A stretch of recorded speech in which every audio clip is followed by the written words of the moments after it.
is happening now is that the digital economy is Ce qui se passe actuellement, c'est que l'économie numérique est très importante pour l'ASEAN, en particulier à la lumière de la récente discussion des ministres de l'économie de l'ASEAN. La nécessité de lancer l'accord cadre sur l'économie numérique, les négociations, il s'agit donc d'un élément très important. L'ordre du jour économique, encore une fois, mais aussi la manière de maintenir l'économie de l'ASEAN, de la faire croître et de l'étendre. C'est dans cette perspective que l'ordre du jour est très important pour l'ASEAN. Je suis sûr que nos dirigeants auront de nombreuses discussions sur les questions économiques, en particulier sur le maintien des échanges commerciaux pour attirer davantage d'investissements, sur la manière d'accroître la connectivité, sur la manière de repenser l'industrie du tourisme.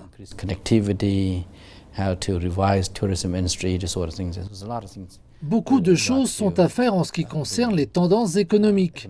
Mais bien sûr, nous parlons aussi de l'impact des différents problèmes régionaux et mondiaux sur l'économie, n'est-ce pas? Le changement climatique, la dynamique géopolitique mondiale. Ces questions ne disparaîtront pas de sitôt. Mais comment l'ASEAN va-t-elle continuer à naviguer stratégiquement sur ces questions, de sorte que nous soyons en mesure de soutenir la croissance économique et de soutenir l'expansion économique de ces pays? So that we're able to sustain the economic growth and sustain the Quant à l'Ukraine, il s'agit bien sûr d'une question de sécurité alimentaire et énergétique, n'est-ce pas? Il s'agit d'une question qui recoupe plusieurs secteurs, mais aussi ce que nous appelons les piliers transversaux de la nature.